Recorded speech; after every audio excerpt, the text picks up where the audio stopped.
It's Friday, May 28, 2021. That can only mean one thing. Stefanie Drysdale's weekly cybersecurity recap, number 73. Miss Stefanie, welcome. Thank you, Chuck. How are you? I'm good. Summer's starting out here, so we're getting ready for that. Got the pool cooled off and the mister's going. But other than that, everything's good out in Arizona. What's going on in Chicago? I didn't think summer ended in Arizona. I thought it was just a year-round thing. Well, that is kind of true, actually. But the 117 degrees does differentiate it a little bit. Yep. Definitely happy to be in Chicago on those days. Tell us what's happening in the cyber world. CNN shared an article this week titled, Facebook and Instagram will now let all users hide likes on posts. So with a lot of criticism about the effects that social media has on everyone's mental health, the platform now offers an option that lets you choose whether or not people can see the number of likes on your own posts, and also whether or not to see how many people liked other users' posts. So this is worth noting both from a privacy standpoint as well as an OSINT perspective, as social media networks can offer a lot of insight into a person's activities and their associations. Really interesting stuff. It's not on by default, but you can go into your settings and set that up for yourself to create a little bit more privacy. WSPA shared an article titled Spartanburg Man Sentenced for Role in Military Sextortion Scheme. Another very, very tragic story where victims are lured into a seemingly consensual relationship only to be lulled into a false sense of security, leading the victim to send compromising photos and ultimately getting blackmailed. So in this particular case, it was even worse, tricking the victim into thinking that they had been interacting with an underage girl and now potentially facing ruin. This scheme ended up netting the blackmailers more than $350,000.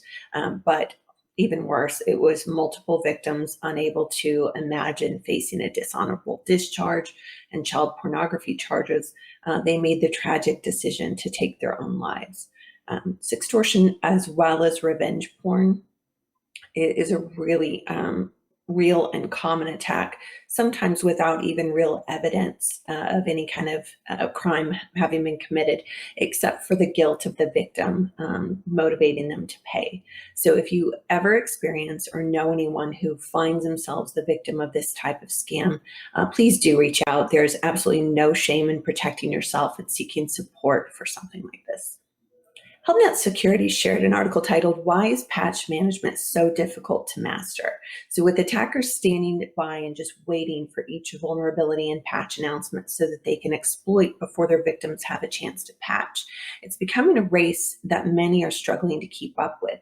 So the article gave 5 suggestions that may prove helpful, from 1, understanding the problem and getting buy-in from your team, 2, automating whenever possible, implementing compensating controls like real-time visibility into exploits that help you buy some extra time, analyzing key trends to see where the major threats are coming from, and establishing an ongoing process that works for your organization and your own specific risk tolerance. So definitely good to catch that article. In line with that, Trolls Erding shared a Tech Radar article titled, Hackers Started Scanning for Vulnerable Exchange Servers Minutes After Patches Are Released, perhaps prompting companies to come up with different ways to notify their users of urgent updates rather than just public announcements that highlight vulnerabilities to the attackers.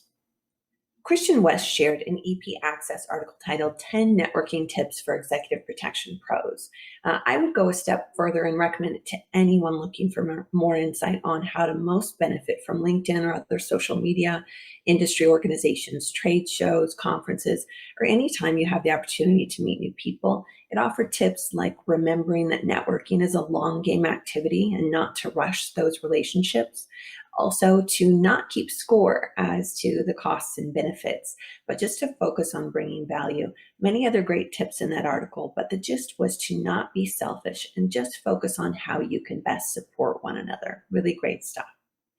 And John Tosick from Land O'Lakes shared a lovely reminder for this Memorial Day weekend to make time to honor those who have served and never made it back home. It is because of that sacrifice that we're able to take some time off and fire up the grill and spend time with our families. So I hope you all have a great one, and I look forward to seeing you all next Friday.